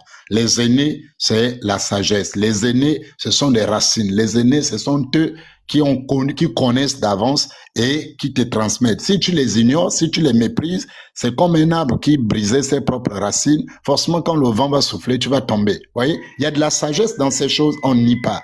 Mais il y a beaucoup de mensonges. Il y a beaucoup de mensonges et nous parlons pour dévoiler. Et ensuite, on termine la formation, tout ce qu'on vous enseigne là-bas, au fur et à mesure, parfois des cris d'oiseaux, on peut vous enseigner un certain nombre de choses, petit à petit, comment retrouver, voilà, la direction quand tu es perdu en brousse, il y a tout un tas de choses parfois qu'on vous apprend, etc.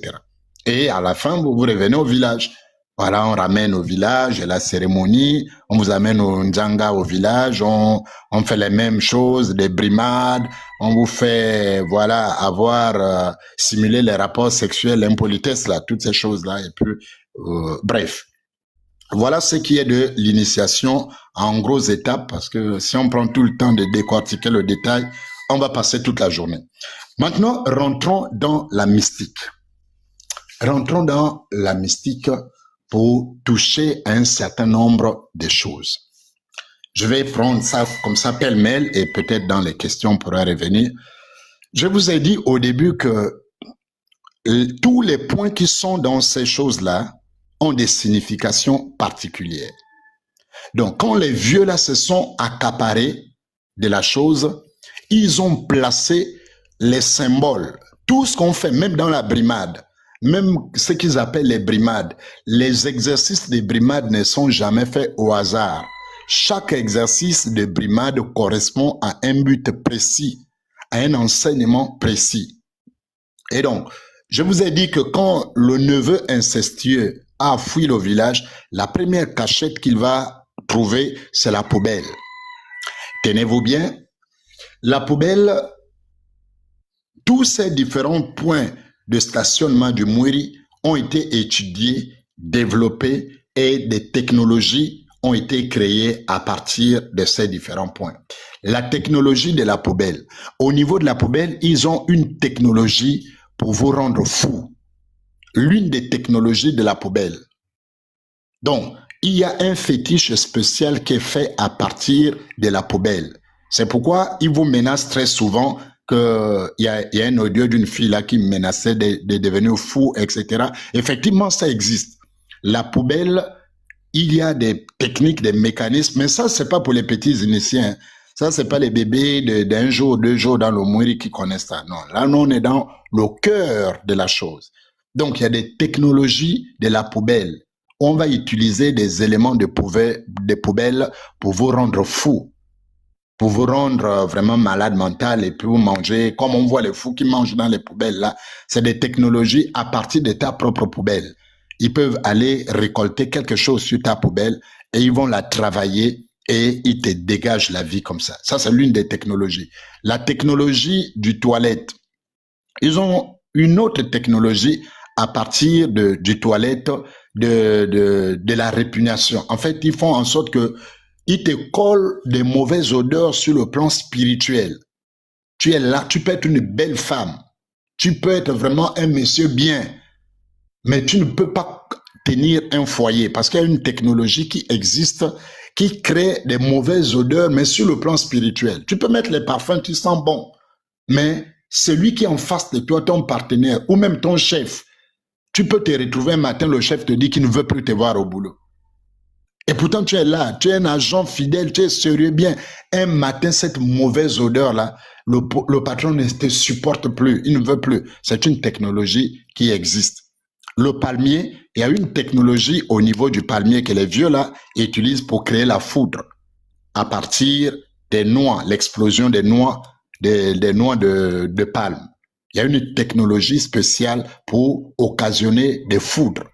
Donc, ils peuvent te larguer une foudre ou alors des maladies multiples. De la même manière que le régime des palmiers a plusieurs épines et quand on te le balance, forcément, il y a beaucoup d'impact. Il y a cette technologie qui te crée plusieurs maladies à la fois. Donc, tu peux te retrouver avec la tension, le diabète, le tel. On soigne là-bas, l'autre maladie sort, on soigne là. C'est la technologie du palmier. C'est de cette technologie-là qu'il s'agit. Et il y a bien d'autres technologies. Il y a la technologie de la langue, du vaccin de la langue. C'est pourquoi lorsqu'il y a les gens pour prélever les organes, il y a cette technologie qui permet de faire les fétiches de la langue. Ça veut dire quand il a ça dans la bouche, quel que soit, même si c'est la femme du président de la République, s'il a une ouverture et il te dit bonjour, tu acceptes. La femme du président, là, un jour, va quitter le palais, va le chercher, même dans le bas quartier, lui va sortir avec.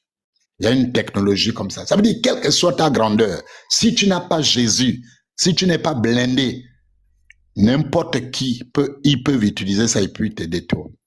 Donc, il y a bien des technologies comme ça qui existent. Et maintenant, pour arriver à la mystique. Donc, l'arbre, il y a un certain nombre d'arbres qui est retenu dans la mystique de cette chose pour agencer toutes ces technologies. Je vous ai dit que c'était la réunion désormais des vieux qui décidaient de gouverner le village, de gouverner la société. Donc, ils deviennent les policiers, les juges et tout le reste de la société à partir de leurs différentes technologies mystiques. Les lieux indiqués, c'est très souvent, quand c'est au village, ils ont des hangars, et il y a une technologie qu'on appelle le bundu. Le bundu, c'est la spécialité mystique de la sorcellerie. Et tous les Gabonais savent ce que c'est.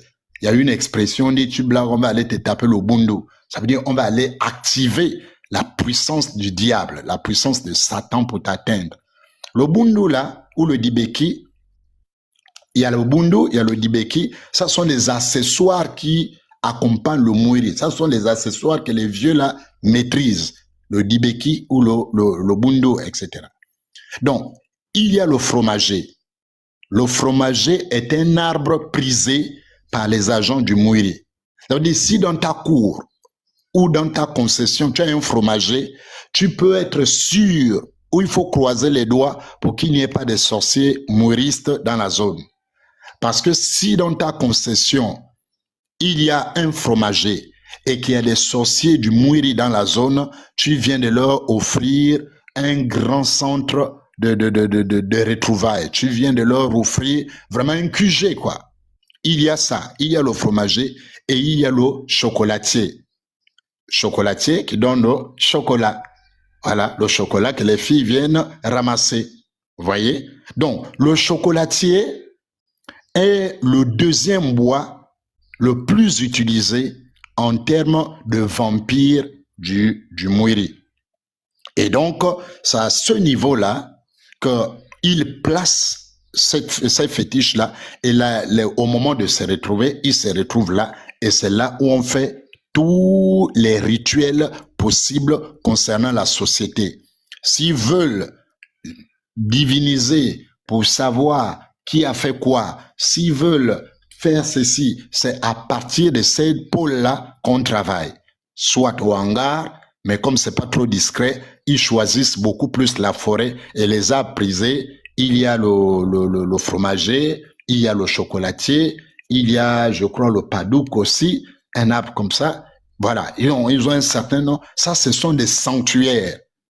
Donc, quand quelqu'un se réclame dans le mouiri, être le chocolatier, ça veut dire qu'il revendique on va dire quoi, le siège, le trône, le lieu où les anciens se retrouvent. Ça veut dire qu'il est l'incontournable. Quels que soient les grands, ils finissent toujours à ses pieds. Ils viennent toujours là, à ses pieds, ramasser. Et puis les filles dont il est question ici, dans l'image du village, oui, le chocolatier est un arbre naturel qui a ses fruits-là, le chocolat, que les filles, effectivement, se lèvent le matin pour aller ramasser. Mais dans un langage mystique, le chocolat en question, le chocolatier en question, est le siège, est le quartier général. C'est le lieu incontournable. Quel que soit ton haut niveau de mysticisme dans le mouiri, c'est toujours à ses pieds que tu viens. Donc, il est le maître, il est le patron, il est le bureau qui abrite toute la puissance du mouiri. Ça, c'est pour ce qui est du nom du chocolat ou disons de chocolatier. Et l'image des filles, oui, le matin, c'est les filles qui vont ramasser, mais les filles dont il est question dans l'image symbolique, ce ne sont pas des filles en tant qu'individus, mais ce sont des filles en tant qu'initiées. Et la marque de la féminité est sur leurs bras. C'est le sexe féminin qui est dessiné sur leurs bras, parce que ce sont des filles. Donc, c'est un message codé.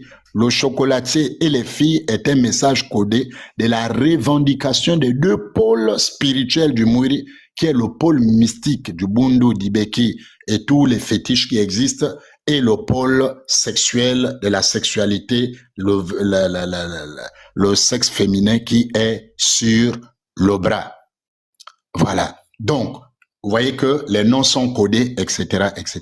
Je vais terminer maintenant avec quelque chose. Certainement, lors des questions, on sera beaucoup plus clair sur un certain nombre de choses. Maintenant, je vais expliquer quelque chose que beaucoup ils disent. Je vous explique. Nous, on a parlé de l'inceste. Je donne déjà. Le principe de départ, c'est l'inceste. Un neveu accouché avec la femme, et puis ça a donné ce que ça a donné. Mais le principe initiatique lui-même, c'est l'inceste. Vous allez remarquer que le mouiri, au départ, c'est un homme. Parce que Boulanda était un homme. Mais à un niveau de l'initiation, il devient une femme. Donc, il y a cette métamorphose-là. Il passe d'homme à femme. Donc, c'est comme une créature androgyne.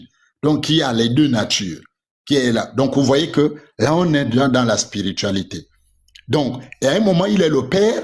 Mais il est le père par quoi? Il est le père par les deux. Vous les avez souvent entendu parler de maîtriser les 4 éléments de la nature. Le vent, le feu, la terre Et puis quoi encore là? L'eau. Le Mwiri est père par ses qualités d'être le vent et le feu. Le feu qui brûle, synonyme ou symbole du jugement, de la rigueur du père. Donc, par ses attributs masculins, il est l'air, il est le vent, il est le feu, il est le juge, il est le vent qui rentre partout. Tu ne peux pas lui échapper. C'est le père. Il est partout, il sait tout, il voit tout selon ce qu'ils disent. Et en même temps, il est le feu qui sanctionne et qui juge tous les bandits, tous les malfrats et tout le reste. Là, il est le père, les deux éléments, feu, air. Et ensuite, il est la mer. Il est la mer par la terre et l'eau. La mer qui te fait sortir, donc qui te voit naître, et la mer qui t'adoucit, qui te cajole par l'eau. Donc, vous voyez, maintenant, regardez là où le principe de l'inceste va être introduit et que tous ceux qui sont passés par le Mwiri ont eu un rapport sexuel avec le Mwiri. Je vous explique. Regardez.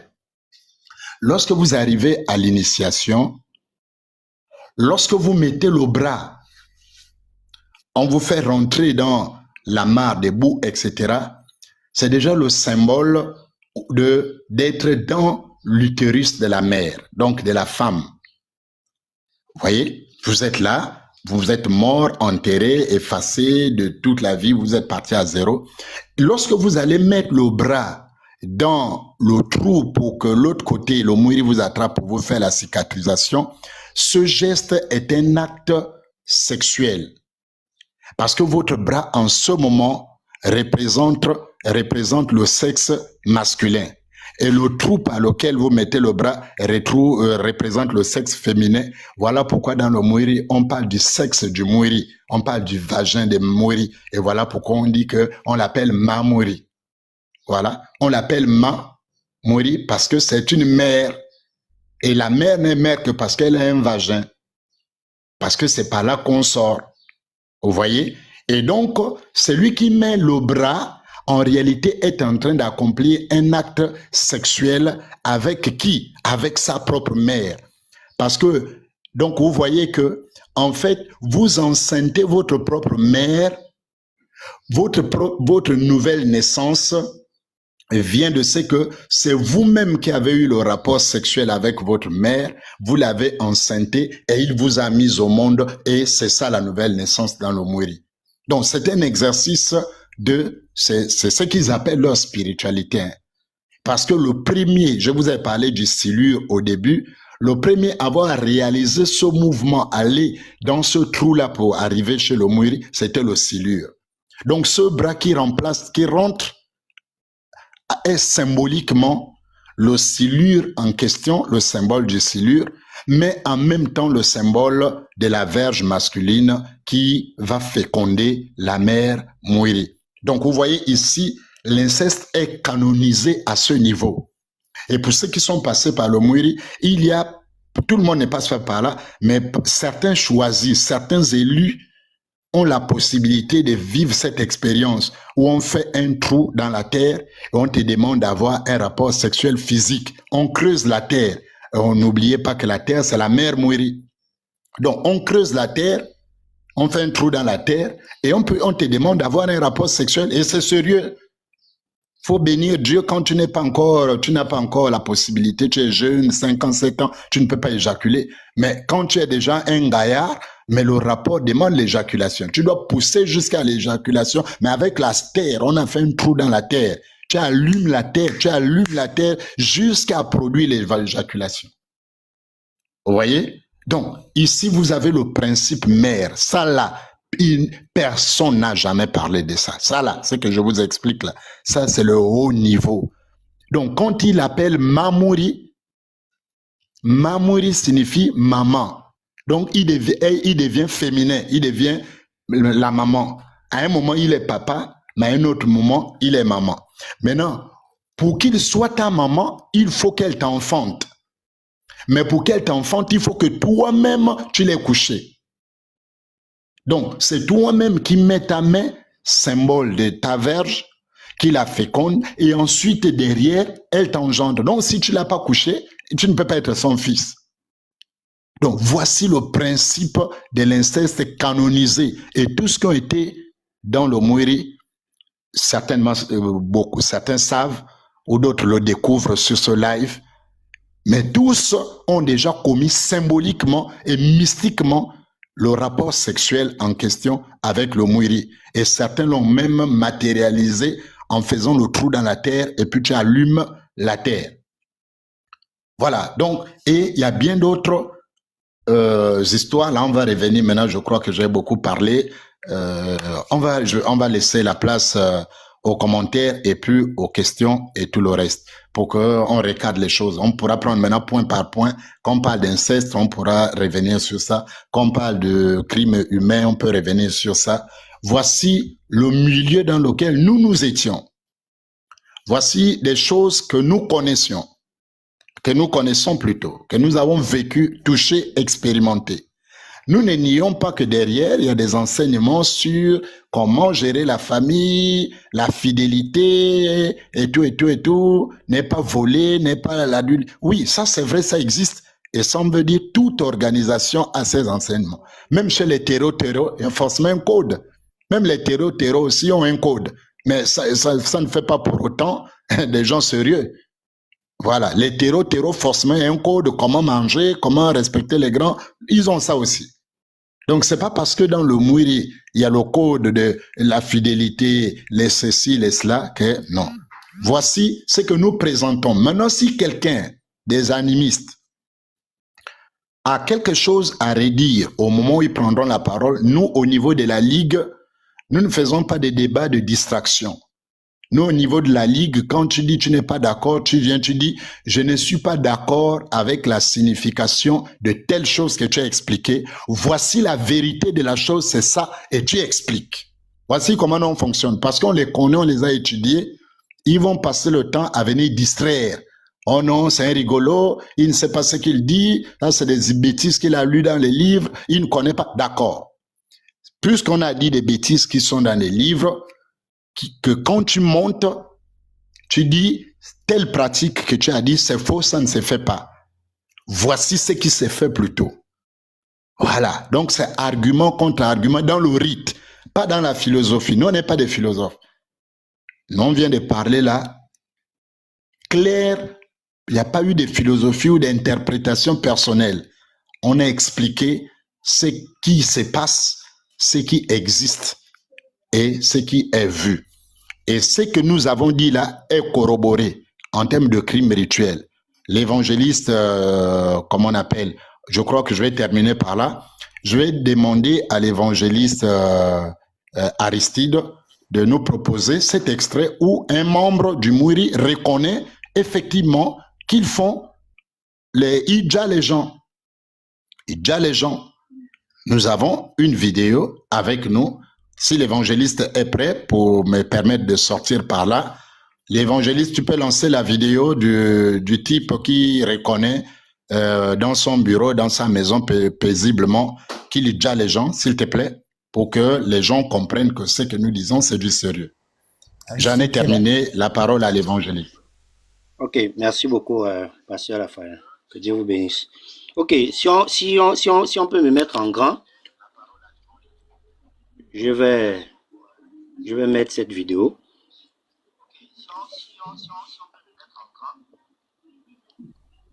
Voilà. Attendez, je vais allumer la caméra. La sacralité des rituels de sang, au nombre de quel dans la tradition Bakomo. Les chrétiens, je ne vous sens pas, hein. Attends, je ne vous sens pas. Attendez. Attends, on va attendre d'abord, on va attendre Raphaël, attends, mais pause. On va attendre pour le premier. Envoyez les cadeaux, encouragez les frères. Ce qu'ils sont en train de révéler est extraordinaire. Ça va sauver les vies. Ce sont des choses qui sont cachées. Envoyez les cadeaux. Bombardez Raphaël de cadeaux, les frères, les chrétiens. Bombardez-le, s'il vous plaît. Voilà. Allons-y, l'évangéliste, tu as la parole. Aristide, précise un peu le cadre avant de jouer les vidéos parce que, tu sais, Les gens vont pas comprendre. Précise le cadre et puis tu joues les vidéos. Comme ça, ils comprennent. D'accord, ok, merci Godlion. Alors ici, ce monsieur, c'est un monsieur qui, sur une chaîne de télévision, hein, c'est la première chaîne de télévision gabonaise, a eu à effectivement soutenir que eux, ils pratiquent ce qu'on appelle le crime rituel. Voilà, il est d'accord avec cette pratique-là. Et pour lui, que vous souffrez ou non, cela ne l'importe pas. Ce qui l'importe, c'est le résultat. On a récupéré toutes ces séquences-là. Et ça, c'est la première séquence où il explique. Et nous allons vous passer d'autres séquences où effectivement, ils le reconnaissent. Il y a même un autre qui va dire que il y a des gens qui sont nés sur cette terre pour être sacrifiés. Voilà. Donc, quand tu viens sur la terre, il y a des gens qui sont nés pour être sacrifiés. Donc, je vais commencer par faire passer cette séquence. Ensuite, je mets les autres. Ok, allons-y. La sacralité des rituels de sang, au nombre desquels les crimes rituels, dans la tradition Bakongo, Bantou et donc gabonaise. Tu entends souvent, oh, les rituels de sang ne sont pas bons. Mais dans la tradition Congo, le sang, c'est la mémoire. Quand on parle de rituel de sang, il n'est pas question de violence pour la violence. Même quand on parle de crime dit rituel, il n'est pas question de violence gratuite. Il s'agit d'un langage sacré. C'est une offrande codée, faite dans l'ordre, le respect et selon des lois précises pendant le dépaissage de la victime, pour que les esprits convoqués agréent le sacre sacrifice qui leur est offert. Dans les rites Bakongo de nos pères et de nos mères, le sang animal, donc de poule, de chèvre, de coq noir, peut être utilisé pour appeler un esprit, pour purifier une terre, ou pour sceller un pacte ancestral ou personnel. Le sang humain n'est jamais utilisé sans consentement, jamais dans le chaos. Parce que le sang humain ouvre des portes profondes dont il faut savoir maîtriser les lois. C'est donc à partir de la maîtrise de ces lois que le rituel dit crime adhère à la sacralité, au sacré. Comprenez-le bien, la sacralité, ce n'est pas l'acte. La sacralité est dans l'intention, la permission et la manipulation des lois spirituelles. Elle est dans l'équilibre des forces. Et c'est là même, que nos crimes que vous dites rituels rentrent dans une perspective du sacré. Car la victime est offerte en sacre, en sacrifice à une divinité, selon une certaine ordonnance de loi cosmique. C'est donc l'observation de lois mystico-spirituelles qui confère la dimension sacrée et non l'acte en soi. Et pour finir, je vous dirais, il ne faut pas vous penser être le bout du monde de la connaissance spirituelle dans les mangangas que nous faisons dans ce pays. Abonne à cette page ici, tu n'es pas encore abonné, commente, like et partage. Voilà. Donc, je vais directement mettre l'autre. Vous allez comprendre. Voilà un monsieur qui dit que lui s'en fout si les gens souffrent.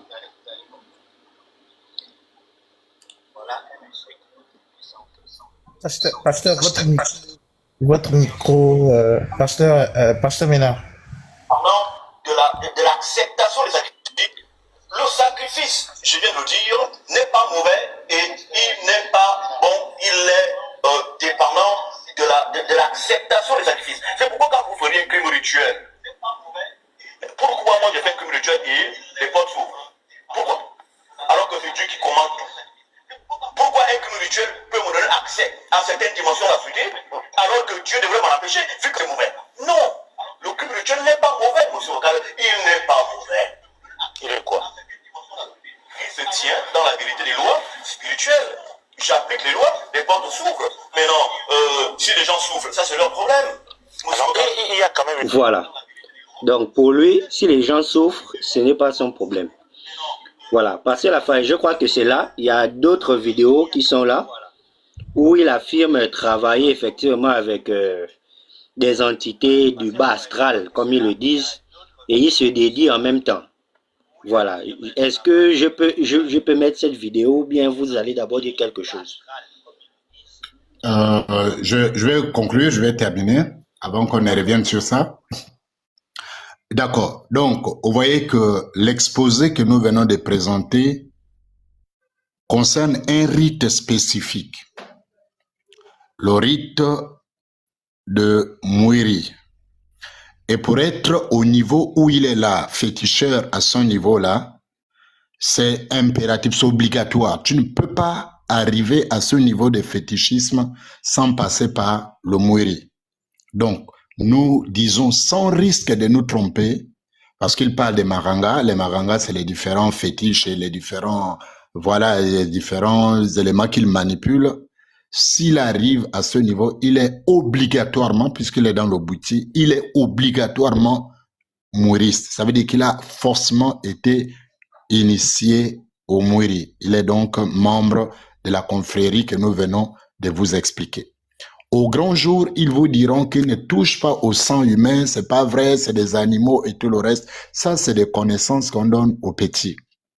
Ce monsieur, c'est la grâce de Dieu, parce que nous prions, nous luttons ici au pays, et les bouches sont en train, les langues commencent à se délier.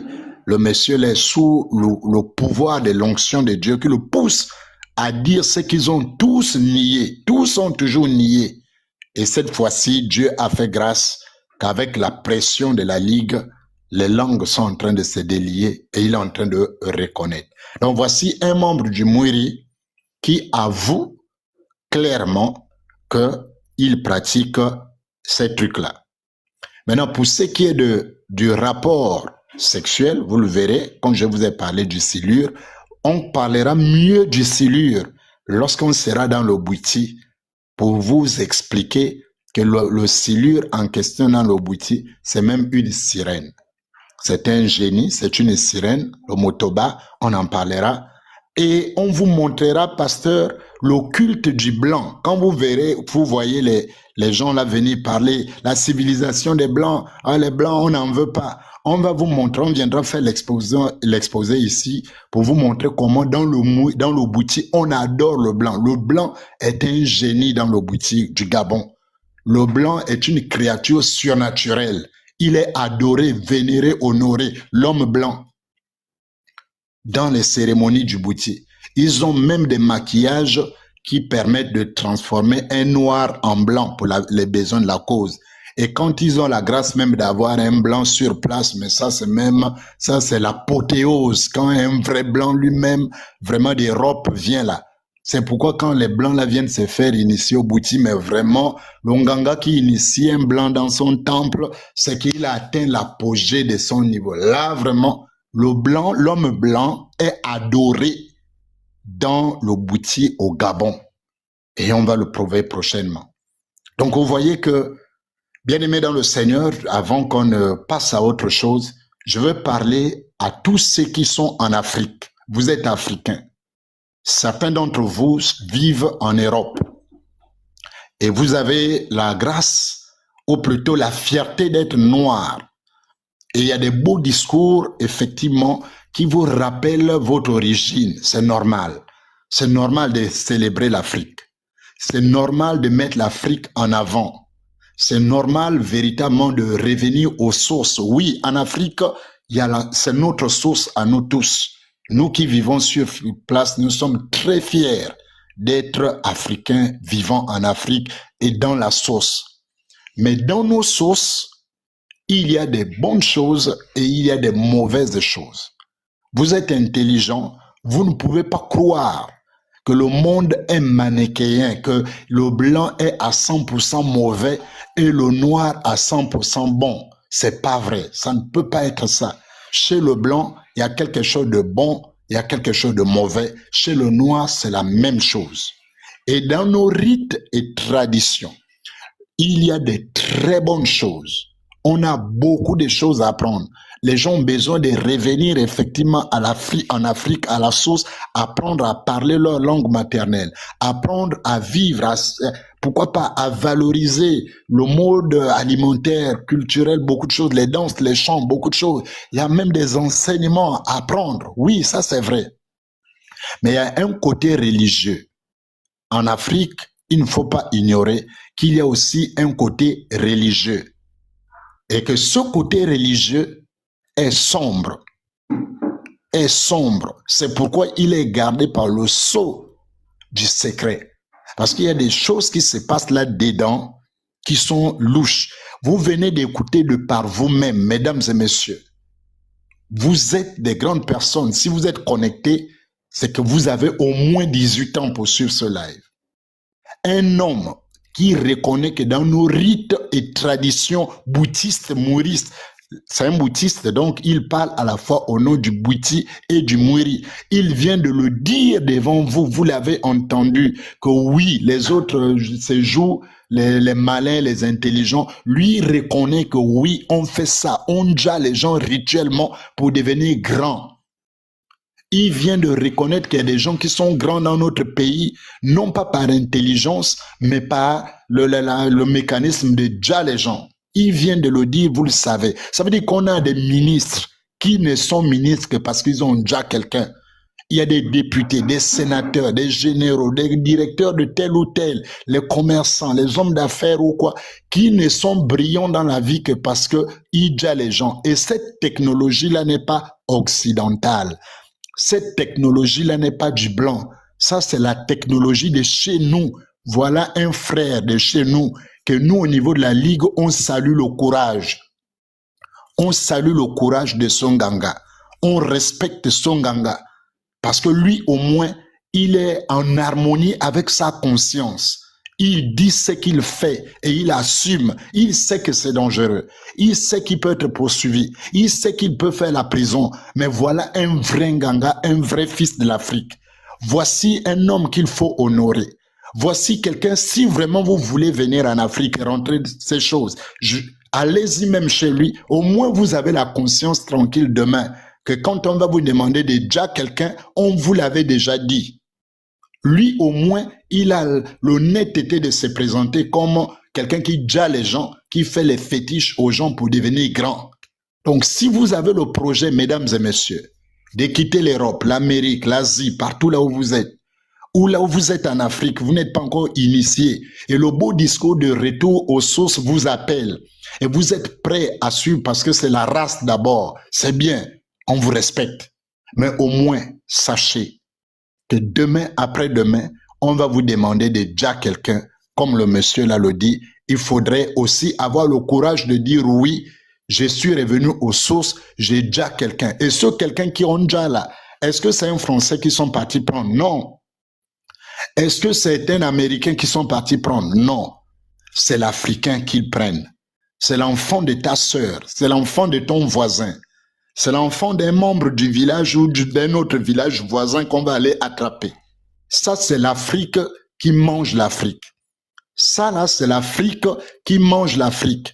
Imaginez si c'était un blanc qui avait tenu ce discours.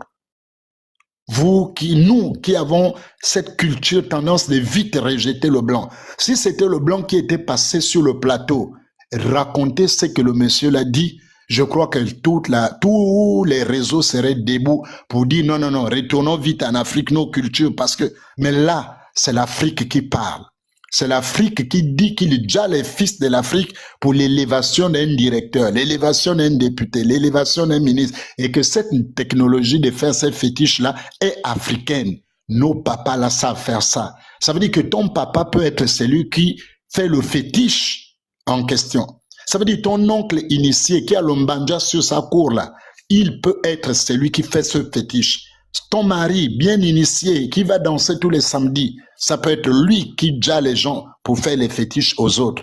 Est-ce que madame, monsieur, mon frère, toi en tant qu'Africain, tu es prêt à accepter qu'on te prenne aujourd'hui? On part déjà pour que quelqu'un devienne ministre. Est-ce que toi tu es prêt à accepter ça? Est-ce que tu es prêt à accepter que ta fille, que tu chéris bien là, Abigail, elle s'appelle peut-être Daniela. Est-ce que tu es prête à accepter que Dorcas, ta fille chérie, puisse finir sur un autel de sacrifice pour l'élévation de quelqu'un qui va être directeur quelque chose, et puis tu vas l'acclamer parce que c'est notre tradition africaine, parce que c'est le retour en Afrique, parce que c'est ce que ça suppose, le retour aussi. Le retour, c'est d'avoir plus d'Nganga. C'est d'avoir donc plus de possibilités de jailler les gens. Plus on a d'Nganga, plus l'offre même va être importante. On aura beaucoup d'Nganga et qui vont proposer la formule de déjà les gens pour l'élévation. Attendez-vous aussi à ce que ce soit vous, et je ne vous le souhaite pas. Donc je voulais terminer par là pour que on ait la possibilité de revenir dans les différents échanges.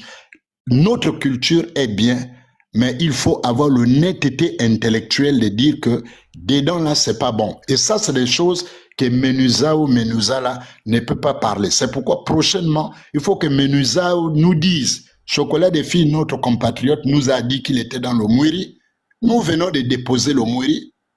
Nous, on attend désormais que Menuza ou Menuza là nous décline à quel rite initiatique africain il est membre.